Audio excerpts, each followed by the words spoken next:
जय श्री राधे दोस्तों, कैसे हैं आप सब। आशा करती हूँ आप सब स्वस्थ होंगे, मस्त होंगे, सुरक्षित होंगे।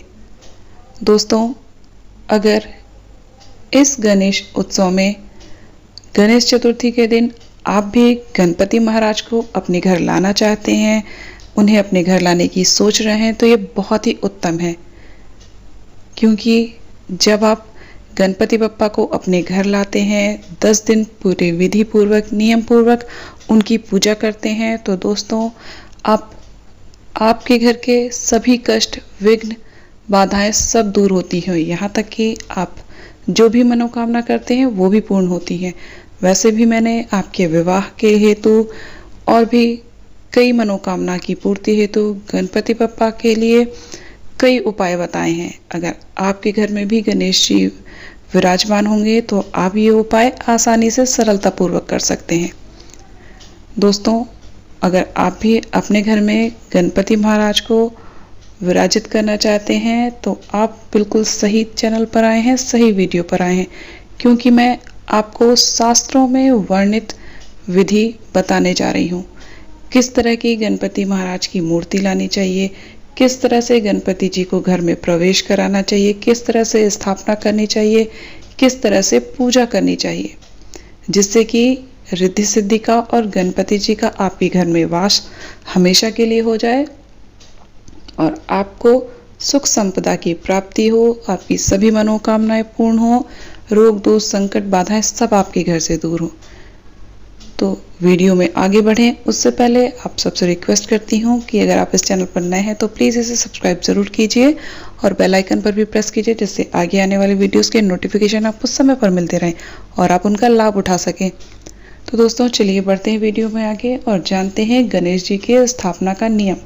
सबसे पहला नियम तो ये है, जब भी आप गणपति बप्पा को अपने घर लाते हैं तो गणपति बप्पा का मुख आपकी तरफ होना चाहिए, ना कि उनकी पीठ। और विसर्जन के समय भी गणपति बप्पा का मुख आपकी तरफ होना चाहिए। आपका पेट और गणपति बप्पा का पेट आमने सामने हो। अक्सर हम ये गलती करते हैं, देखा जाता है कि जब भी हम गणपति जी को लाते हैं तो गणपति जी की पीठ हमारी तरफ होती है, हमारा पेट और गणपति जी की पीठ। और विसर्जन करने के समय भी यही करते हैं हम। ये बहुत बड़ी गलती है दोस्तों, इस बार ऐसा बिल्कुल भी ना करें। बिल्कुल सही नियम से गणपति जी को अपने घर लाएं और उनका विसर्जन भी बिल्कुल सही तरीके से करें। हमारे द्वारा यही छोटी छोटी गलतियां हो जाती हैं, जिसके कारण हमें हमारी पूजा का फल नहीं मिलता और हम सोचते हैं कि हम इतना पूजा पाठ करते हैं लेकिन उसका फल ही नहीं मिलता। तो दोस्तों, इस बात को ध्यान रखिएगा। गणेश जी को घर में लाएं तो उनका मुख आपका मुख आमने सामने हो और विसर्जन के समय भी ऐसा ही होना चाहिए। और दोस्तों, जब भी आप गणेश जी की मूर्ति लेने जाएं तो इस बात का खास ध्यान रखें कि गणेश जी के कमर पर या गले में जनेऊ के रूप में सर्प जरूर होना चाहिए। अर्थात अगर गणेश जी के कमर पर या गले में सर्प होता है तो यह अत्यंत ही शुभ होता है। इस तरह के गणपति संपदा प्रदान करते हैं। उनके आपके घर में प्रवेश करने से आपके घर में धन संपदा का स्थायी वास होता है। इसलिए कोशिश करें कि आप ऐसे ही गणपति लाएं जिनके गले में जनेऊ के रूप में या फिर कमर पे सर्प हो। और जब आप गणपति बप्पा को अपने घर लाएं, गणपति जी आपके घर में प्रवेश कर रहे हों, उस समय आपके दरवाजे पर दोनों तरफ की दीवार पर स्वास्तिक बने होने चाहिए। एक स्वास्तिक हल्दी का और दूसरा कुमकुम का होना चाहिए।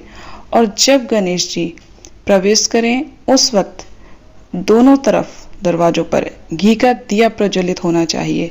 यह रिद्धि सिद्धि के लिए होता है।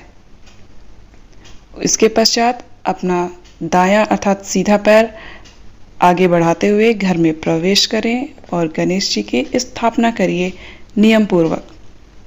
स्थापना के समय गणेश जी के साइड की दीवार पर, मतलब जो उनके पीछे हो दीवार होती है, गणेश जी को आप जहाँ स्थापित करेंगे उनके पीछे जो भी दीवार है या जो कुछ भी है, आप उस पर साइड में 2 बिंदियां लगाएं।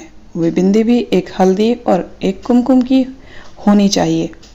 क्योंकि जब अनंत चतुर्दशी को हम गणेश जी को विदा करते हैं, उनका विसर्जन करते हैं, तो इन बिंदियों के रूप में रिद्धि सिद्धि हमारे ही घर में रुक जाती हैं।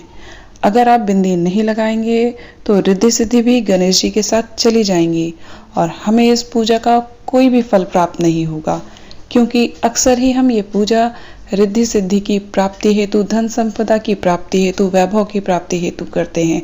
और अगर आप गणेश जी के पीछे ये बिंदी नहीं लगाते, मैंने अक्सर देखा है कोई भी नहीं लगाता, इसलिए इस बार एक हल्दी और कुमकुम की बिंदी गणेश जी के पीछे साइड में दीवार पर अवश्य ही लगाएं, अगर आप धन संपदा रिद्धि सिद्धि को अपने घर में स्थायी रूप से रखना चाहते हैं।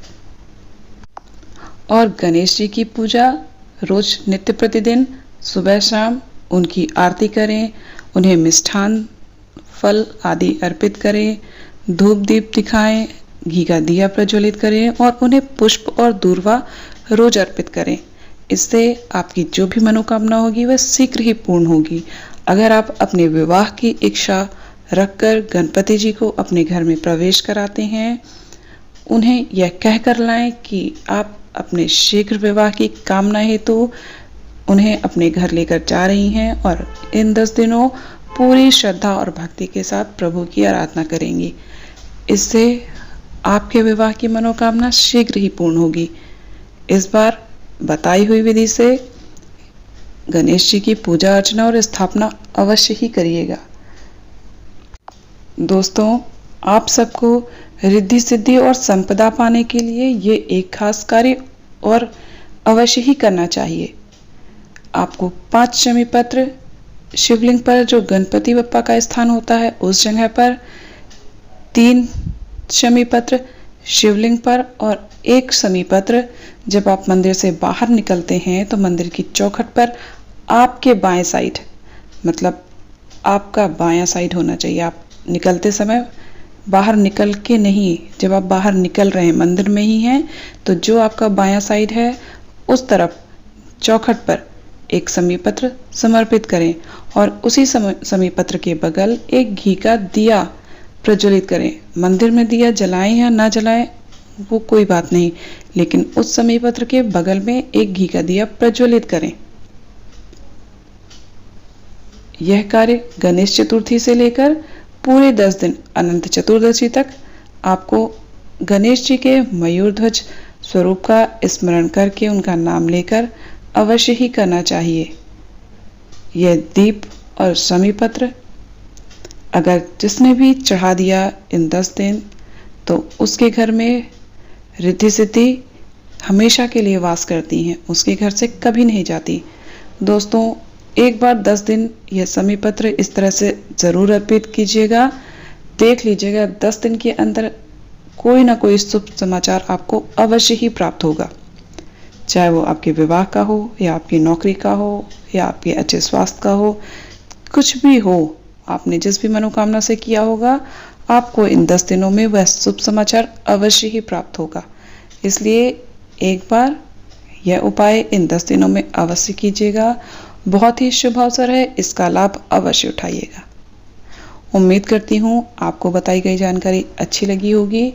अगर अच्छी लगी है तो वीडियो को लाइक, सबके साथ शेयर और चैनल को सब्सक्राइब जरूर कीजिएगा और कमेंट बॉक्स में जय श्री गणेश जरूर लिखिएगा। मिलते हैं नेक्स्ट वीडियो में नए उपाय के साथ। तब तक आप सब हंसते रहिए, मुस्कुराते रहिए, खुश रहिए। जय श्री राधे, हर हर महादेव, जय श्री गणेश।